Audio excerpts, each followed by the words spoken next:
नमस्कार, बहुत स्वागत है आपका डिबेट लाइव बड़ी बहस मध्य प्रदेश में। मैं हूं आपके साथ अमित शर्मा। कमलनाथ के बीजेपी ज्वाइन करने को लेकर जिस तरह का सियासी ड्रामा देखा गया वो लोगों को हैरान कर गया। सवाल सिर्फ कमलनाथ का ही नहीं है, इसके पहले कांग्रेस के कई नेता बीजेपी ज्वाइन कर चुके हैं। कभी इन्हीं दलों के नेताओं ने कांग्रेस ज्वाइन करने का ट्रेंड था। दरअसल सत्ता का मोह, सत्ता भोगने का लालच, जीतने वाले दलों के प्रति आकर्षण, मंत्री पद मिलने के लुभावने वादे, ऐसे कई कारण हैं जो दल बदल के बाजार को गर्म करते हैं। चुनाव में जिस राजनीतिक दल का पलड़ा भारी दिखता है उसमें आने की होड़ कुछ अधिक देखी जाती है। मगर इससे किस तरह के राजनीतिक समीकरण होते हैं और क्या ये एक तरह का नासूर है दल बदल, देखिए हमारी इस खास रिपोर्ट में। मेरी कमलनाथ जी से चर्चा हुई है, लगातार चर्चा उनसे हो रही है। हमारे कांग्रेस के नेतृत्व में उनसे चर्चा हो रही है। भारतीय जनता पार्टी किसी भी स्तर तक कांग्रेस को कमजोर करने के लिए अपना राजनीतिक चरित्र बेच सकती है।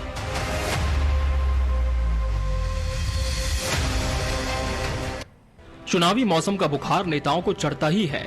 दल बदल की इस बीमारी का कोई इलाज नहीं है। ये लोकतंत्र को कमजोर और अस्वस्थ करने वाली एक महाबीमारी है। इसलिए और भी नहीं, क्योंकि राजनीतिक दल अपने राजनीतिक स्वार्थों के लिए खुद इसे बढ़ावा देते हैं। बीजेपी में मध्य प्रदेश में अनेक नेताओं ने बीजेपी ज्वाइन की। विधायक निर्वाचित महापौर भी बीजेपी के हो गए। विचारधारा दल बदलुओं के लिए कपड़ों की तरह होती है या वाकई इसके पीछे का उद्देश्य शुद्ध होता है? कमलनाथ प्रकरण में भी ऐसा ही हुआ। कभी उनके बीजेपी में जाने की हवा उड़ी, कभी पवन देव ने उल्टा बहना शुरू कर दिया। देखें कैसे कांग्रेस के नेता उन्हें लेकर अलग अलग बयान देते नजर आए। मेरी कमलनाथ जी से चर्चा हुई है, लगातार चर्चा उनसे हो रही है। हमारे कांग्रेस के नेतृत्व में उनसे चर्चा हो रही है और कमलनाथ जी जैसा व्यक्ति जिन्होंने की शुरुआत कांग्रेस से की और जिन्हें हम सब इंदिरा जी का तीसरा सुपुत्र मानते थे और उन्होंने हमेशा कांग्रेस का साथ दिया है, कांग्रेस के स्तंभ रहे हैं। कौन सा पद उन्हें नहीं मिला? कौन से लीडर ने इस बात की पुष्टि की थी कि माननीय कमलनाथ जी भाजपा ज्वाइन कर रहे हैं? ये कपोल कल्पित बात थी। माननीय दिग्विजय सिंह जी हों या आदरणीय जीतू पटवारी जी, हमारे प्रदेश अध्यक्ष जी, इन लोगों ने तो आपसे चर्चा में खुली बात कह दी थी कि कमलनाथ जी कांग्रेस में हैं, कांग्रेस के सीनियर लीडर हैं, उनकी पूरी जिंदगी कांग्रेस को समर्पित रही है। तो अब तो यह खोज का विषय है कि यह चर्चा का उद्गम कहां से हुआ। भारतीय जनता पार्टी किसी भी स्तर तक कांग्रेस को कमजोर करने के लिए अपना राजनीतिक चरित्र बेच सकती है, जिसमें कांग्रेस और यूथ कांग्रेस के अकाउंट को सीज करना भी एक बड़ा प्रमाण के रूप में मामला सामने आ चुका है। वो और भी आने वाले दिनों में हीन से हीन हथकंडे अपना सकती है। लोकतंत्र में सत्ता का ख्वाब बुरा नहीं है, लेकिन लोकतांत्रिक मर्यादा, नैतिकता और सिद्धांतवादिता को दूर रखकर सत्ता पाने का प्रयत्न लोकतंत्र का कलंक है। आज की दूषित राजनीति में राष्ट्रहित और जनहित की महत्वाकांक्षा व्यक्ति हित और पार्टी हित के दबाव के नीचे बैठती और दबती जा रही है। दल बदल तो पुराना नासूर है। भारतीय जनसंघ के संस्थापक डॉक्टर श्यामा प्रसाद मुखर्जी भी लंबे समय तक कांग्रेस से जुड़े रहे। इसके विपरीत कुछ नेताओं ने देश में हमेशा एक धारा की राजनीति की, जिनमें पूर्व प्रधानमंत्री अटल बिहारी वाजपेयी, बीजेपी नेता लाल कृष्ण आडवाणी, नरेंद्र मोदी का नाम बड़े आदर के साथ लिया जा सकता है। वैसे लोकतंत्र में हर व्यक्ति की अपनी सोच होती है और वो उसे कभी भी बदलने का हक भी रखता है। आस्था और सिद्धांतों को बदलने का ये खेल सिर्फ व्यक्तिगत स्तर तक ही सीमित नहीं है, बल्कि राजनीतिक दल भी इस खेल में लगातार शामिल होते रहे हैं। Bureau report, TV 24 news. तो आज इसी विषय पर हम चर्चा करेंगे और इसके लिए हमारे साथ खास मेहमानों का पैनल भी जुड़ चुका है। सबसे पहले उनसे आपको रूबरू करा दें, हमारे साथ बीजेपी प्रवक्ता अजय यादव जी जुड़े हैं। अजय जी, आपका बहुत बहुत स्वागत है इस डिबेट में। प्रदेश कांग्रेस कमेटी सचिव सिद्धार्थ सिंह राजावत जी इस डिबेट का हिस्सा है। सिद्धार्थ जी, आपका भी बहुत बहुत स्वागत है। राजनीतिक विश्लेषक और वरिष्ठ पत्रकार डॉक्टर भूपेंद्र सुरेरे जी भी हमारे साथ चर्चा में जुड़े हैं। भूपेंद्र जी, आपका भी बहुत बहुत स्वागत है। सिद्धार्थ जी, जिस तरह से पिछले 3-4 दिनों से लगातार एक ही चर्चा चल रही थी, लेकिन अब उस चर्चा पर पूरी तरह से विराम लग चुका है। कयासों का दौर जारी था, हालांकि औपचारिक तौर पर किसी तरह की पुष्टि नहीं हुई थी, लेकिन ये चर्चा उठी कैसे? हालांकि आपके नेता ने कभी इस पर किसी तरह का बयान नहीं दिया। क्या इस तरह की कोई चीज थी कि पार्टी से कोई नाराजगी थी जिस वजह से इन चर्चाओं का दौर चल पड़ा था? सिद्धार्थ जी, देखिए, सर्वप्रथम तो मैं भारतीय जनता पार्टी के बारे में बोलना चाहूंगा जी कि भारतीय जनता पार्टी का चाल चरित्र चेहरा क्या है। डिवाइड एंड रूल जो अंग्रेजों की पॉलिसी थी, जो अंग्रेजों के अनुयायी है, उसी सिद्धांत पे चल रहे हैं। जी आपने देखा कि पूर्व में भी माननीय पूर्व मुख्यमंत्री और पूर्व प्रदेश अध्यक्ष माननीय कमलनाथ जी छिंदवाड़ा में बाकायदा सभाएं कर रहे थे। और आपने देखा जिस दिन ये खबर उठी है और उड़ी है, बिल्कुल आग की तरह फैली है, उस समय माननीय कमलनाथ जी शिकारपुर में थे और उन्होंने अपने कई दौरे किए और लोकसभा की तैयारी कर रहे थे, जो नकुलनाथ जी का क्षेत्र था। जी सारी 7 विधानसभाओं में क्रम वाइज उन्होंने प्रोग्राम किए। और इसकी भी पुष्टि आपने देखा कि हमारे जो प्रदेश अध्यक्ष है माननीय जीतू पटवारी जी, उन्होंने इसकी भी पुष्टि की और माननीय राज्यसभा सांसद पूर्व मुख्यमंत्री माननीय दिग्विजय सिंह जी ने भी इसकी पूरी की पूरी आपने देखा खंडन भी किया था, इसके पूर्व में भी किया था। और आपने आज भी देखा कि पूर्व सांसद और हमारे पूर्व मंत्री सज्जन वर्मा जी ने भी इसका खंडन किया। तो ये बात कहां से उठी, मैं तो ये पूछना चाहता हूं, मैं तो आपके माध्यम से सवाल करना चाहता हूं कि माननीय कमलनाथ जी, जिनको इंदिरा जी का तीसरा पुत्र बोला जाता था, और आपने देखा उनको लाके किस प्रकार से छिंदवाड़ा से चुनाव लड़ाया। और जब इंदिरा जी आई थी उन्होंने कहा मैं अपने तीसरे पुत्र को आपके हवाले करके जाती हूँ, आपके सुपुर्द करके जा रही हूँ, अब जो कुछ करना है जनता आपको करना है। और उनको अपार वहां से सम्मान मिला, प्यार मिला और 9 बार सांसद रहे। और आपने देखा संवैधानिक पदों पे एक नहीं कई बड़े बड़े पदों पे वो रहे हैं, 9 बार के सांसद हैं। आपने देखा कि उनके पास बड़े जिम्मेदाराना पद रहे हैं और कांग्रेस का सदैव उन्होंने भला किया है। और विगत 5 साल में आपने देखा जब माननीय कमलनाथ जी आए थे उस समय कांग्रेस की हालत क्या थी, और माननीय कमलनाथ जी के नेतृत्व में पूरे प्रदेश के अंदर कांग्रेस एकजुट होकर खड़ी हुई, एक छाते के नीचे खड़ी हुई। तो ये वही कमलनाथ जी जिन्होंने 63,000 मंडलम सेक्टर हमारे पन्ना प्रमुख बना के और एक सेना तैयार की है। तो ये सारी अटकलें हैं और पता नहीं ये हवा कहां से उठी। जो भारतीय जनता पार्टी और संघ का मुख्य चेहरा है, कहीं ना कहीं ये सामने आ रहा है कि जो वो भ्रम फैलाते हैं और कहीं ना कहीं कोई भी बात का तिल का ताड़ बनाते, ये उसका एक प्रारूप है। ठीक है अजय जी, हवा कहां से उठी? अब कांग्रेस से सवाल कह रही है कि हमने तो कभी नहीं कहा, ना कमलनाथ ने कहा कि बीजेपी में जा रहे हैं। तो क्या बीजेपी की कोई स्ट्रेटेजी थी इसके पीछे इस तरह की खबरों को हवा देने के लिए? देखिए, कांग्रेस पार्टी अपना घर नहीं संभाल पा रही है और आरोप प्रत्यारोप लगा रही है। आप कांग्रेस के नेता पूछ रहे हैं हवा कहां से उठी जी। छिंदवाड़ा के महापौर विक्रम आहाके सार्वजनिक तौर पे कहते हैं कि छिंदवाड़ा के विकास के लिए भारतीय जनता पार्टी में जाना जरूरी हो गया है। कमलनाथ जी का अपमान हुआ है, राज्यसभा चुनाव हो चाहे जिस तरह से प्रदेश अध्यक्ष से उन्हें हटाया गया, उनका अपमान हुआ। दीपक सक्सेना जी ने स्पष्ट तौर पे कहा कि कांग्रेस हाईकमान ने कमलनाथ जी का अपमान किया। सज्जन वर्मा ने स्पष्ट तौर पे कहा कि कमलनाथ जी जहां जाएंगे वहीं हम चले जाएंगे। नकुलनाथ जी ने ट्विटर पे से कांग्रेस का निशान हटा दिया। और 2 महीने पहले कांग्रेस के राष्ट्रीय प्रवक्ता आलोक शर्मा ने जिस तरह से कमलनाथ जैसे वरिष्ठ नेता पे आरोप लगाए, विधानसभा चुनाव में हार के लिए कमलनाथ को भारतीय जनता पार्टी से मिली जुली होने का आरोप लगाया, और वो प्रवक्ता आज भी अपने पद पे बैठे हुए हैं। तो ये कहना कि हवा कहां से आई, तो ये तो स्पष्ट दिखाई देता है। और भारतीय जनता पार्टी के किसी नेता का कहीं कोई बयान नहीं है जिसने कहा हो कि हम कमलनाथ जी को कांग्रेस में लेना चाहते हैं या भारतीय जनता पार्टी कोई प्रयास कर रही है।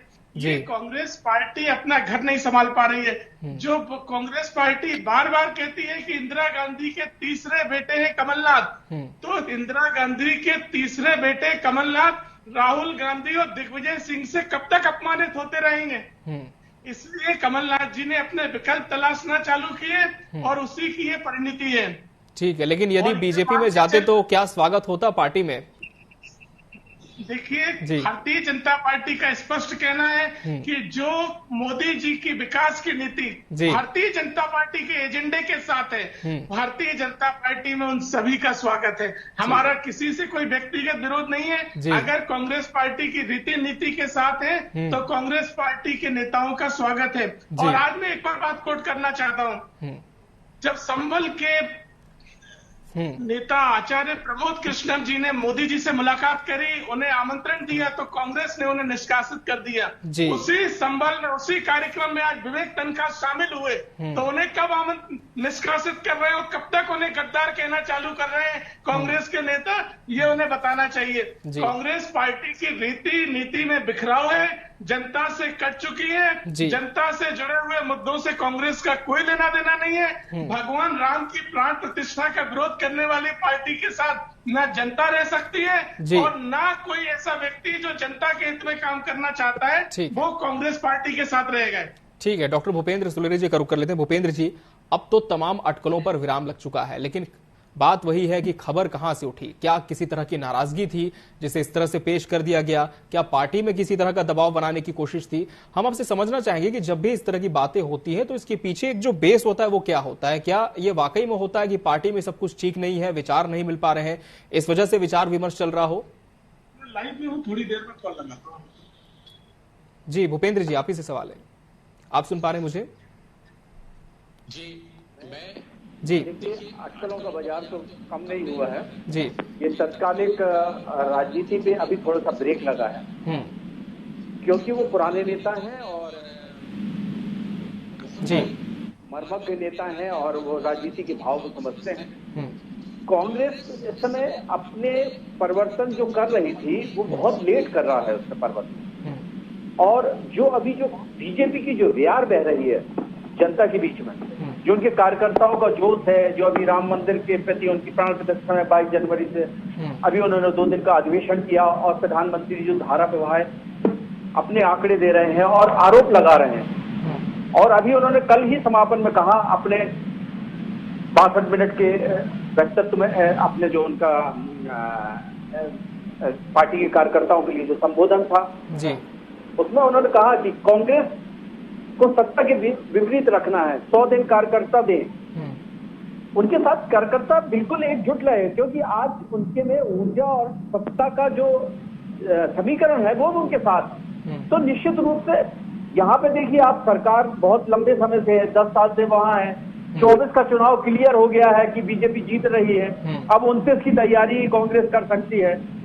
और राजनीति में ऐसा नहीं है कि कुछ भी परिप्रेक्ष्य में हो सकता है, लेकिन आज का जो परिवेश देख रहे हैं जिस हिसाब से, उस हिसाब से तो ये लग रहा है कि 24 का चुनाव बीजेपी को क्लियर है।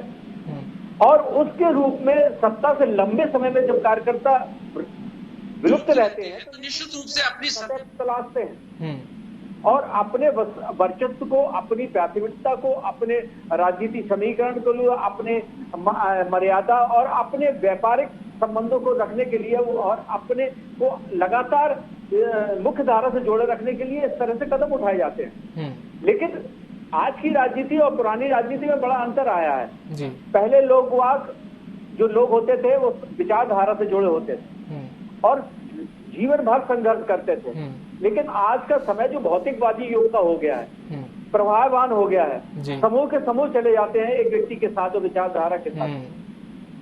तो ये जो परिस्थितियां हैं, हम तो ये, और राजनीति का गुणसूत्र ये कहता है कोई भी चीज स्थायी नहीं है, कभी भी पलायन हो सकते हो और किसी के लिए कभी भी विपरीत विचारधारा के व्यक्ति के लिए भी दरवाजे नहीं खुले हैं और न ही उनके लिए खुले हैं। आज अगर कांग्रेस भी सत्ता में होती तो कांग्रेस की भी स्थिति वही होती जो आज बीजेपी की है। तो सत्ता एक मुख्य केंद्र होता है और कार्यकर्ताओं को निश्चित रूप से एक संजीवनी का काम करता है। और दूसरी बात क्या है कि इस समय जो मोदी जी का जो गेटअप है और जो उनकी लोलुपता है, उनकी जो प्रसिद्धता है, वो निश्चित रूप से विपक्ष में कहीं नहीं दिख रही है जी। और निश्चित रूप से उनके अंदर जो कहने और करने की क्षमता, उनके इस उम्र में भी बिल्कुल युवाओं की तरह एनर्जी रखना और इम्प्लीमेशन करना, नए नए अवधारणाएं देना, हर वर्ग की तरह से जुड़ना, तो निश्चित रूप से उन्होंने सारे लोगों को जो उनकी पहले छवि थी और आज की छवि में अंतर है उनके में। और आप ये मान के चलिए कि जो व्यक्ति पहली बार विधायक का चुनाव नहीं लड़ा, सीधा मुख्यमंत्री बना, जो पहली बार सांसद का चुनाव लड़ा और सीधा प्रधानमंत्री बना, उनको राजनीति का क्षेत्र का बहुत लंबा अनुभव हो गया है। 10 साल यहाँ के, 13 साल वहाँ के, 23 साल तो उनको विभिन्न पदों पे मुख्यमंत्री और प्रधानमंत्री के पद पर रहते हो गए। तो वो डिलीवर करना जानते हैं, उसको इम्प्लीमेंटेशन करना जानते हैं और युवाओं के आइकॉन बन गए हैं। आज जो पार्टी 1980 की स्थापित पार्टी आज उन्होंने किस मुख्य धारा में जोड़ दी है और जो लगभग 100 वर्ष पुरानी कांग्रेस पार्टी आज किस स्थिति में आ गई है। तो निश्चित रूप से कार्यकर्ता और जनता का जनमत देखते हुए व्यक्ति को उसके साथ जुड़ना चाहिए। ठीक है, सिद्धार्थ जी का रुक कर लेते हैं, इसी पे मैं जवाब लूंगा। सिद्धार्थ जी, जैसा कि भूपेंद्र जी कह रहे हैं कि अटकलों का बाजार फिलहाल थमा नहीं है, यानी कयास अभी भी लगाए जा रहे हैं, पूरी तरह से विराम नहीं है। और दूसरी बात जो बीजेपी ने कही कि कांग्रेस की नीति में किसी तरह का कोई बदलाव नहीं है और यदि कोई विचार से प्रभावित होकर आए बीजेपी की तो सबका स्वागत होगा। तो क्या लगता है कि आने वाले समय में कोई मुश्किल कांग्रेस के लिए हो सकती है? कोई नहीं मुश्किल जो है तो देखिए, मेरी बात सुनिए, 138 साल पुरानी विचारधारा है ये पार्टी नहीं है, विचारधारा है। और जो विचारधारा के साथ चल रहा है वो जिंदगी भर चलेगा। भारतीय जनता पार्टी भी, आपको हेगड़ेवार जी की आप इतिहास उठा के देख लीजिए, उनके भाई का उठा के देख लीजिए, ये वही विचारधारा है जिसमें से निकल कर गए थे। ये नाथूराम गॉडसे की विचारधारा नहीं है, ये गांधी जी की विचारधारा है, जिन्होंने देश की आजादी के लिए, देश के लिए सर्वोच्च निछावर किया था। ये वो विचारधारा की पार्टी है। तो ये नाथूराम गॉडसे की या अपने मुखर्जी जी की पार्टी नहीं है, जिन्होंने टू नेशन थ्योरी लेकर आए और 1937 में मुस्लिम लीग के संग सरकार बनाई। ये आज सूप बोले तो बोले, छल नहीं बोल रही है। ये अजय यादव जी बोल रहे हैं, जो कल तक कांग्रेस में बैठ के प्रवक्ता के रूप में काम करते थे। ये क्या हमको बताएंगे? या इन्होंने बोला कि जो भारतीय जनता पार्टी की विचारधारा, जो भारतीय जनता पार्टी की बात करेगा वो भारतीय जनता पार्टी में आ सकता है। तो शायद ये कांग्रेस में भी रह के भारतीय जनता पार्टी की विचारधारा से काम कर रहे थे, इसलिए इनको पार्टी से निकाला गया है। और मैं आपको बड़े जिम्मेदारी के साथ बोलना चाह रहा हूं, अभी साथी प्रवक्ता वरिष्ठ पत्रकार हैं, बहुत बड़ी इन्होंने पूरे श्लोक लिखे, निबंध लिखा मोदी जी के लिए।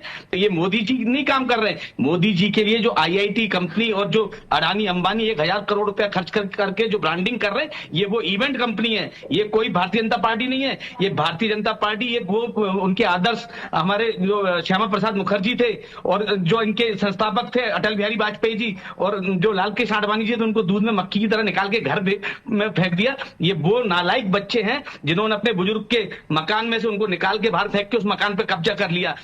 किस भारतीय जनता पार्टी की बात कर रहे हैं? ये अटल बिहारी वाजपेयी जी की भारतीय जनता पार्टी की बात कर रहे हैं, जिन्होंने बोला था कि मैं चिमटे से भी ऐसी सरकार नहीं बनाऊंगा जिसमें मेरे को खरीद फरोख्त करने पड़े, और उन्होंने एक वोट के पीछे अपनी सरकार छोड़ दी थी। किस पे बात कर रहे हैं? आज 28 राज्य और 9 यूनियन टेरिटरी हैं, और अब तो 3 और हो गई हैं, छत्तीसगढ़, राजस्थान और मध्य प्रदेश, ये भी यूनियन टेरिटरी हो गई है जो केंद्र से चल रही है। और आपको मैं बता दूं, ये पूरे के पूरे आप इसमें चुन के बता दीजिए कि इसमें से कितनी चुनी हुई सरकार है इनकी। हर जगह मणिपुर से लगा के गोवा देख लीजिए, कर्नाटक देख लीजिए, मध्य प्रदेश देख लीजिए, और सब जगह पे इन्होंने खरीदी हुई सरकार है। क्या बात कर रहे हैं? और आज भी मत प्रतिशत देखेंगे तो एनडीए का मत प्रतिशत आज भी इनसे ज्यादा है, हमारी इंडिया का एनडीए से ज्यादा है हमारा मत प्रतिशत। आप हिंदुस्तान में देख लीजिए, युवाओं की बात कर रहे हैं कि युवाओं के आइकॉन हो गए। अरे राहुल जी की आप भारत जोड़ो न्याय यात्रा में जाके देखिए, आज युवा एक साथ निकल के आ रहे हैं एकदम सैलाब की तरह। किस देश की बात कर रहे हैं? जवाब दीजिए अजय जी। जनमत कांग्रेस के साथ है, सिर्फ खरीद फरोख्त की राजनीति बीजेपी करती है, चाहे वो वोटिंग पे हो या फिर तमाम जनप्रतिनिधियों को लेकर। जवाब दें अजय जी। भारतीय जनता पार्टी को कांग्रेस के प्रमाण पत्र की आवश्यकता नहीं, जो तथ्य हैं वो सबके सामने हैं। और भाजपा के नेताओं के झूठ से सच्चाई नहीं बदलेगी। हम जैसे नेताओं ने 15 अक्टूबर को उस समय कांग्रेस से इस्तीफा दिया जब कांग्रेस के ये शुतुरमुर्ग प्रवक्ता कहते थे कि 150 सीटों से सरकार बनने वाली है। हमने उस समय कांग्रेस को समझ लिया था कि कांग्रेस पार्टी जनता के साथ नहीं हो सकती। कभी बोला था हमारा पक्ष मजबूत होना चाहिए जिससे हमारी खामियां बताएं। जो नीति है वो जनता से जोड़ती है। आज देश में 4 करोड़ गरीबों को आवास दिए तो प्रधानमंत्री मोदी ने दिए, उज्ज्वला योजना दी तो प्रधानमंत्री मोदी ने दी, दुनिया की 5वीं सबसे बड़ी अर्थव्यवस्था भारत को बनाया तो प्रधानमंत्री मोदी ने बनाया। और कांग्रेस पार्टी ने क्या किया? केवल एक परिवार की लॉन्चिंग में लगी हुई है। मुझे बताइए आप कौन से बुजुर्गों की बात करते हैं? पीवी नरसिम्हा राव देश के प्रधानमंत्री कांग्रेस पार्टी से रहे, भारत रत्न भारतीय जनता पार्टी और मोदी जी ने दिया, और कांग्रेस के नेता स्वागत तक नहीं कर पा रहे हैं। ऐसे भारत रत्न का धिक्कार है ऐसी कांग्रेस पार्टी और भूल गए आपके दादाजी को कांग्रेस पार्टी से विधायक बने थे जिसकी आप फसल काट रहे हैं आज भी। और आज जो केंद्रीय विद्यालय और नवोदय जिसमें से पढ़ के निकले हैं, आप निकले, ये कांग्रेस की केंद्र जो 5 फीस पे लोग पढ़ के आज देश का नेतृत्व कर रहे हैं। कोई भी ऐसा व्यक्ति जो जनता करना चाहता है वो कभी नहीं रहेगा। कांग्रेस पार्टी जनता के साथ नहीं है, जो भगवान राम की नहीं रही, ऐसे पापी अधर्मियों के साथ कोई नहीं रहेगा। और आप कमलनाथ जी की बात करते हैं, आज भोपाल में आपने धरना प्रदर्शन किया, कमलनाथ जी ने इस्तीफा नहीं दिया, उसके पहले और इवेंट के रूप में उद्घाटन करने वाले अयोध्या में कांग्रेस पार्टी ने कहा इवेंट में नहीं जाएंगे। इस पर भी जरूर बात करेंगे। फिलहाल डॉक्टर भूपेंद्र सुलेरी जी का रुख कर लेते हैं।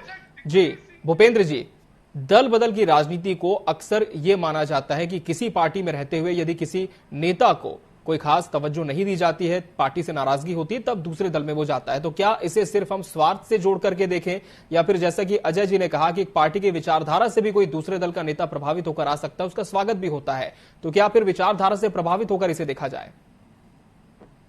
देखिए, विचारधारा तो बाद में आती है, पहले तो उस व्यक्ति के अपने स्वार्थ, अपना भविष्य और कैरियर होता है और राजनीति में तो वो संभावना आती है। बाद में जब वो ज्वाइन करता है फिर वो विचारधारा से सालों लगते हैं और उसमें जुड़ने में समय लगता है। निश्चित रूप से विचारधारा तो बाद में आती है। और पर ये तो दिखता है मीडिया के कवरेज में कि आज इनको गुलदस्ता दे दिया और उनको गमछा पहना दिया तो वो बीजेपी या कांग्रेस में शामिल हो गए। उसके पर्दे के पीछे की कहानियां मीडिया के सामने मीडिया बहुत पहले भी उठाती रही, क्योंकि वो भी एक अनुबंध होता है कि ऐसा तो नहीं होता नहीं है कि सिद्धांतवादी की हम बिना शर्त आ रहे हैं और हम कुछ नहीं है। तो अंदर पर्दे के पीछे कुछ अलग होते हैं और वो निश्चित रूप से अपनी पीढ़ी और अपने बच्चों के लिए या फिर अपने जो उनकी लौमी होती है उसको बढ़ाने के लिए होता है। तो ये तो सनातन शुरू से चला आ रहा है और ये राजनीति की ये इसी तरह से कुनबा बड़ा भी होता है और कार्यकर्ता भी नए नए आते हैं। अब नेता के हिसाब से होता है। अब जैसे कमलनाथ जी हैं, बड़े नेता हैं,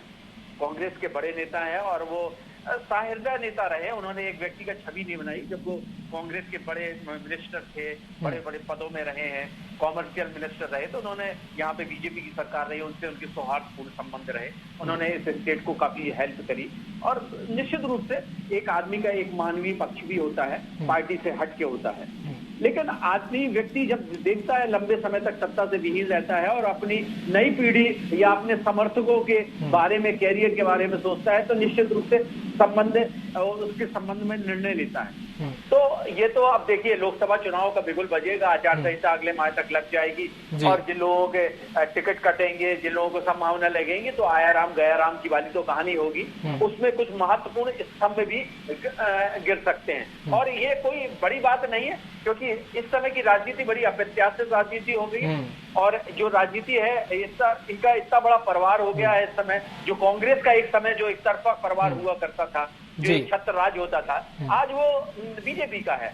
तो परिवेश बदला है और बाकी चीजें सब वही हैं, तो निश्चित रूप से पलायन होगा। लेकिन विचारधारा निश्चित रूप से जिनके अंदर विचारधारा होती है वो अपने विचारधारा के साथ अडिग रहते हैं और निश्चित रूप से वो खड़े रहते हैं। लेकिन सत्ता भी एक माध्यम है अपने आप को जीवित रखने का और निश्चित रूप से अपने आप के संगठनों को, क्योंकि हम अकेले कैसे रह सकते हैं, हमारे साथ एक कुनबा है, हमारे समर्थक हैं, उनको भी तो सत्ता की भागीदारी चाहिए। ठीक है सिद्धार्थ जी, क्या आने वाले समय में पूरी तरह से आश्वस्त हैं कि जो एक बड़ा धड़ा है कांग्रेस का वो नहीं टूटेगा? क्या आश्वस्त हैं कि किसी भी तरीके से जो आपके बड़े नेता हैं वो कांग्रेस के ही साथ रहेंगे, किसी तरह का बदलाव देखने को नहीं मिलेगा?